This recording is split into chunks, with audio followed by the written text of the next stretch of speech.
Michael Katz. This is a huge episode. You've been one of those guys that you just can't help but admire when you play with. We didn't actually get into our football careers together as much as we might have liked. But since the start, we've all heard about your famed intensity, and I've certainly seen that when you bring it to the pitch, and also off the pitch, you still bring that intensity as well. So I'm very excited to chat with you today because I think everyone can benefit from hearing from a guy like you, with amazing experiences and a really amazing football and just a brain in general. So thanks for coming today, mate. I really appreciate it. Thank you for having me, Darby Dexter, and I think we didn't get to play together, but we did have an intense game of football tennis very recently, so... I thought you might have brought that up. For everyone out there, I did lose in that one. I was mixed results. Yeah. Good competition. Yeah, but we will get back out there, and I'm sure I'll redeem myself at some point, or at least I hope. But mate, we've had a little conversation just before this, and a topic that keeps kind of coming up for us is that a lot of people in football really struggle to deal with disappointment and rejection, particularly when it comes to having these grand ambitions to play at a professional level and then dropping down to an NPL level or even a state league level. And you've spoken about how you think that people should just try and make the most of where they are, and actually there's a lot of rich experiences to be had from there. What's your experience with that and playing at both that top level and the semi-professional level? Well, look, I do think that, but it's easier said than done, and it's a journey to come to that conclusion. Like every other kid, from 7 to 17, I was going to play for Liverpool or Arsenal, or depending on the kid you are and who you support, maybe in the La Liga. But that's the ambition, and anything less than that would feel like catastrophic failure in your life. And I remember the first time I realised that maybe I'd missed my boat. I was 18, I was playing in an NPL game, and a 16-year-old said to me, "You must be shit if you're still playing NPL 18. And I remember thinking, oh, okay, I've already missed the boat. It's already too late to make it. And that shook me. And then I saw over a period of sort of, between 17 to say 23, as various people in my sort of cohort either made it or really weren't up to it, or there was a whole bunch of guys who were up to maybe fringe A-League down to good NPL player. But from their perspective, when it became apparent to them that they weren't going to make it to La Liga or to the Premier League, it almost became, well, what's the point? It was that or nothing. It was totally binary. And those people ended up having pretty disappointing careers for themselves. They never were happy where they were. They never felt fulfilled to play where they were. They were looking elsewhere. As a result, despite thinking maybe they were too good for the NPL, they actually didn't perform in the NPL. Didn't enjoy it, didn't perform, and invariably left the game at 20, 21, 22 years old. And looking back, they looked back, as I spoke to them in their older years, with great disappointment that they made that decision. So that was, I guess, my experience of what I saw others going through, and what I saw could have been my future if I took the advice of that 16-year-old and just gave the game up at 18. Absolutely.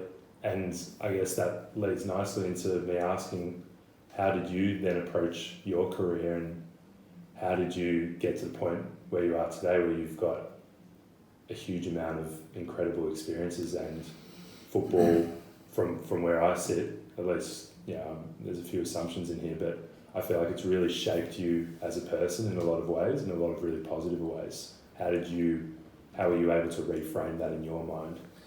I don't know if I reframed it at that age, or if I retrofitted a sort of a later understanding to my actions at the time, so maybe it was intuitive.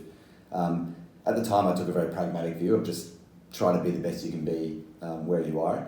A little bit later, when I was 27, I came back from overseas, and I joined Sutherland Sharks, who, for those of you in Melbourne, wouldn't understand the context.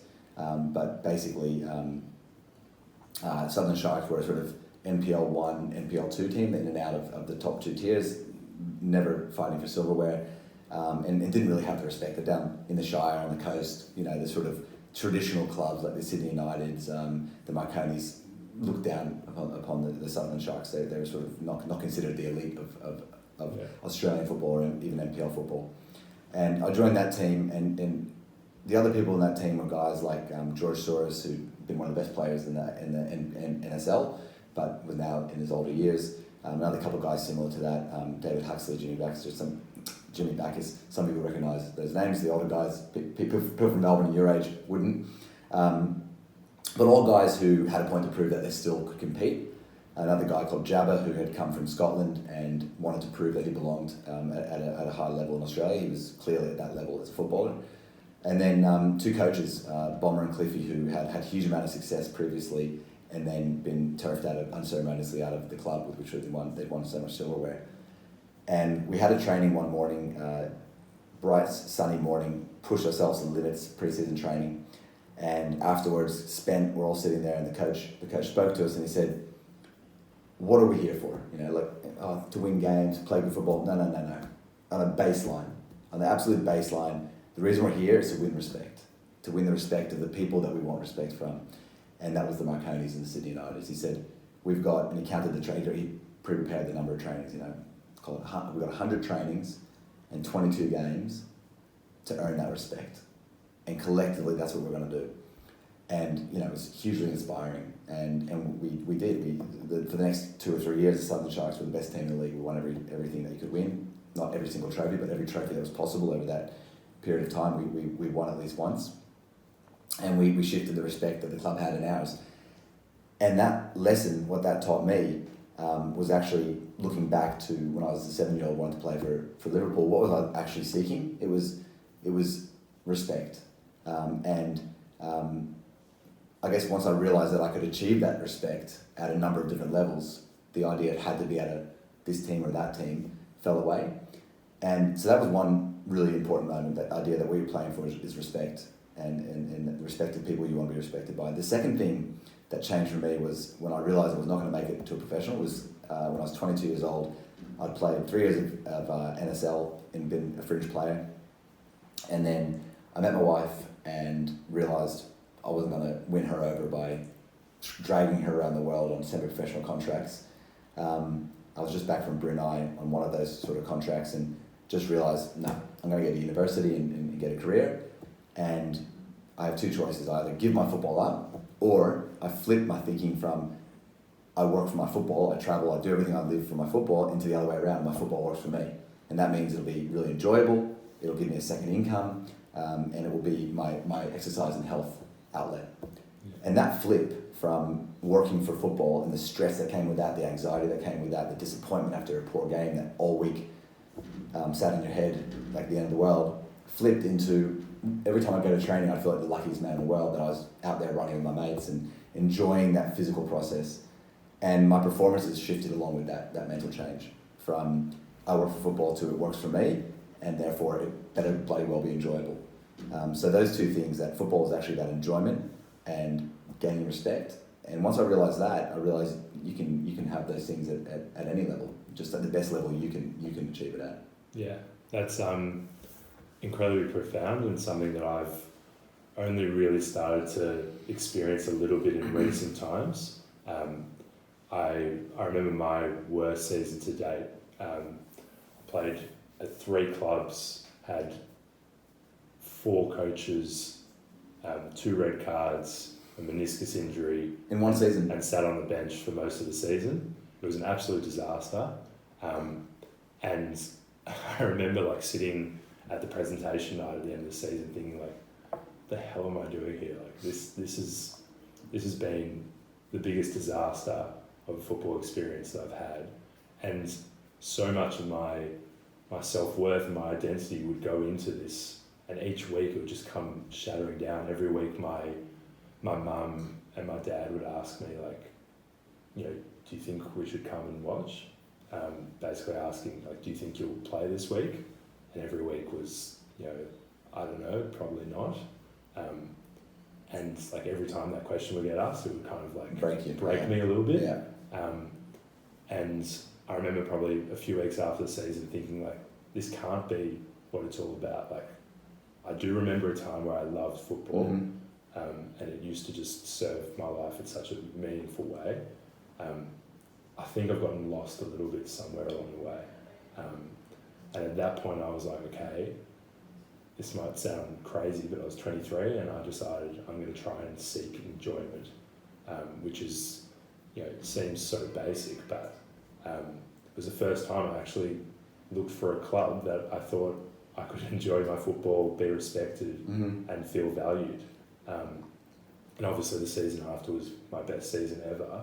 And yeah, it just that little reframing, and obviously it took a wildly negative experience for me to realise that.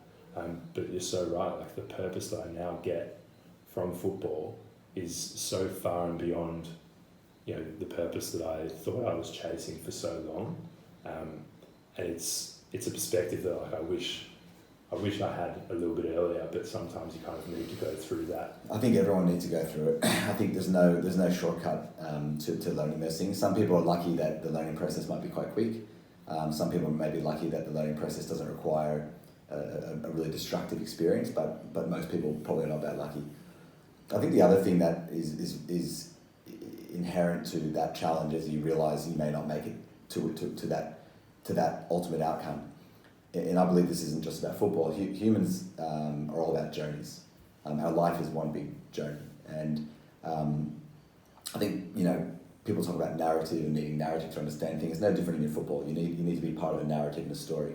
And that's what your story is. As growing up, it's, I'm going to play for this, and then the AIS, and then the Joeys, and then the A-League, and then overseas in the World Cup, it's for the winning goal in the World Cup final. That's my trajectory. That's my journey. And when that stops, if that stops, which for most, by definition, statistically it will, if you just say, okay, that journey's gone, and I just play now, there's no more journey. What are you now working towards? And I found, again, that looking back, one of the things that I managed to do in my career was have a series of sort of journeys in my football. And once I realised that I wouldn't make it to the level I wanted to, I thought about, when I say football works for me, well, what does that mean? In university, it was my second job. And then my wife and I got married, and we used football to travel. So we got a contract in Germany, a semi-professional contract, and football became the mechanism by which we could travel and live in another country and learn the language, etc. Coming back in Sutherland, it was about gaining respect again at that level, proving to myself and to others that I could still compete at an elite level at NPL 1. And then at 33 years old, the opportunity to go to Hakoah came up, and they were at the time in Division 4.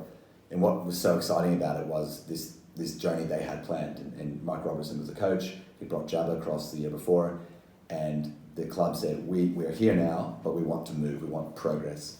And that was what excited me. And I realised then that what I'd been doing retrospectively was finding these little journeys, and this was just another journey. And that journey was amazing. It was going from Division 4 to Division 1. It doesn't matter what level Division 4 was. The fact was we were on a journey which, together with our teammates, with the club, with the sponsors, we collectively bought into, and that was the motivation that drove us. And so I think that as a young player, if you have this very specific journey in your mind mapped out, and then it ends, aside from the need you probably do, from the fact you probably do need to go through that turmoil, if you can avoid it, it would be by understanding you need a new journey. What is football going to do for you now? What is it going to? What narrative is it going to play in your life?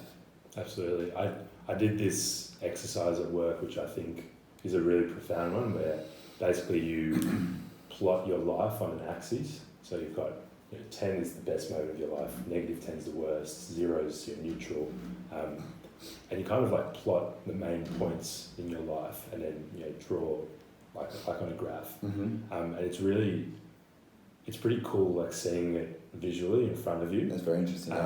And I remember looking at mine and seeing, firstly, a lot of my major life events were football related, which is a really cool thing, like to have something that I'm passionate about enough for it to be defining it as a moment in my life, I think is really something to be grateful for.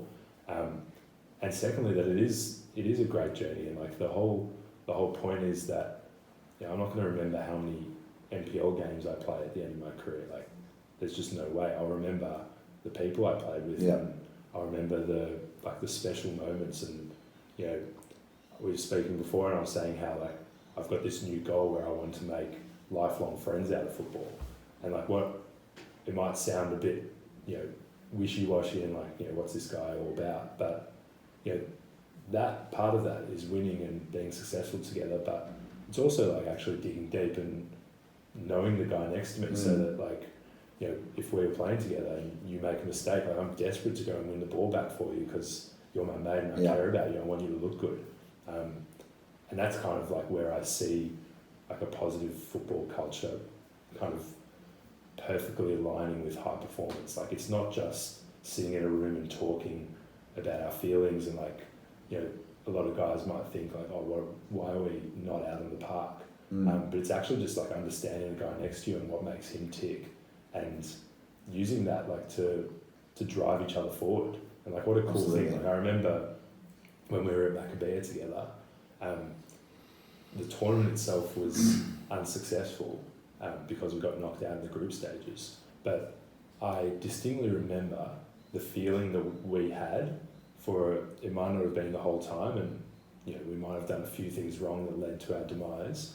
But I remember that feeling. Like I'll never forget that feeling where I was looking around the room and I was like, I'm so excited to be playing with these guys. Like this is really special. And that's why I still view it as a really positive experience in my life, even though like we didn't get the results we were looking for. And experiences like that where you connect with people and you understand what it means to have collective responsibility or collective ownership, but individual responsibility. That to me is that shared experience, that feeling you had. If you can take that and replicate that in your business life, your career, in your marriage, that to me is the secret to success within any collaboration or any team. It's finding that joint purpose and buying into the team, connecting with the person next to you with a shared vision, a shared purpose, and that's obviously we'd all love to do that for Liverpool, but that is absolutely achievable at any level of somewhat competitive football. I would argue that if you're talking about going down to totally social, it may not provide that opportunity then. It's just really for fun to kick around. But when you're at a level of semi-pro football, there are people there who are fighting to get up, that's a really significant income for them. This is a meaningful thing for them. And if you buy into that competition that is there, which Maccabea had that competition, people wanted to win, it was a serious competition, you can create that environment, experience that, and that is, at least for me, the secret to success in any team environment, including marriage and family. Absolutely. I think that's a key thing for me as well, that football is a vehicle to teach you things like that. Like I don't know how I would view the world if it wasn't for football, and that's a pretty significant thing to say, but like it's been defining my life for sure.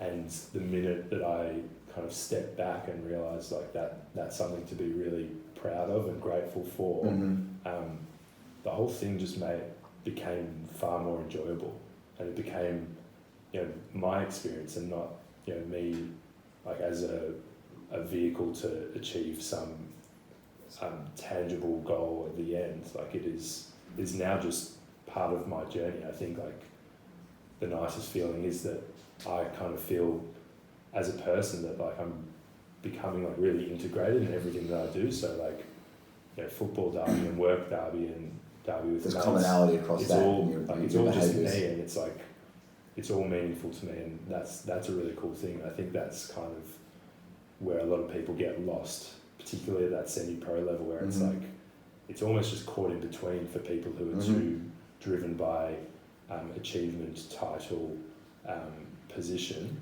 or non-achievement of in contextualizing where you end up versus what you'd hoped, versus looking at that in a more objective manner and saying, actually, I'm playing in the, you know, say in Melbourne or Sydney, you're in the top league in a city of 5 million people. So if you look at it from one angle, you're like, that's really elite. Yeah. It's only when you look at it from the angle of the astronomical outcomes you'd hope to achieve that contextually is disappointing. But you know, you need to you need to drop that misconception and embrace it, because if you don't, you'll miss out on so many of the benefits that we've been talking about. And what a shame for a 22-year-old to miss out on all of those life experiences. They don't know it to anyone else. It's not a shame for football. It's a shame for that individual person to miss out on those experiences and those learnings that I would argue in an office context would take 10 years to learn what it takes a season to teach you because of the intensity of the football environment. Yeah, absolutely. And I think, this whole conversation I think is really relevant for a lot of people who right now are at somewhat of a crossroads where they're for the first time thinking about, well, where's my future? Yeah. Well, the season's actually not, the season's not running in Melbourne. Like, why do I actually do this? Like my girlfriend's starting to ask me, like, why am I dedicating 4 nights a week? Look how good life is without it. Yeah. Yeah. Like, okay, like, let's have a think. Why am I here? So I think it's really important for people to hear that, like, if your answer to why you're here is something that is like outside of yourself and not to do with who you actually are as a person, then that can be great, but it also is limited. Like, at some point that's not going to be enough.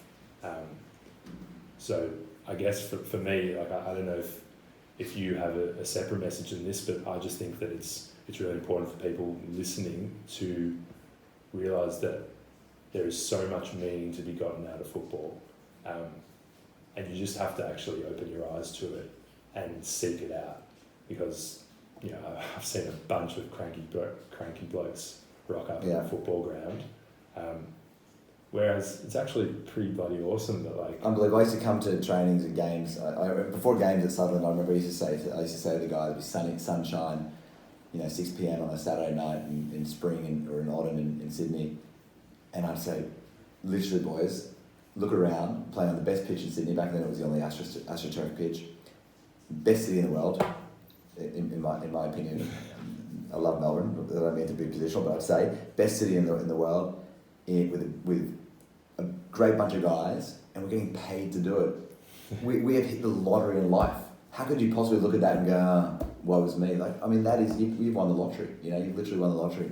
And that mentality was what drove us to win, because we were grateful. Instead of resentful, we were grateful. I would urge every young person who had a vision that has maybe just come to terms with not realising that vision, recalibrate, re-establish a new journey and a new vision for yourself, and look to achieve that. Absolutely, mate. Wise words as per usual. I don't think that's anything to do with your age, but you are a veteran of the sport, and I am incredibly grateful for the journey that we've been on together, and the friendship that you've given me in the last few years. And it's people like you that make my journey really meaningful. So I'm hugely appreciative of that, and thanks for sharing your insights today with me, mate.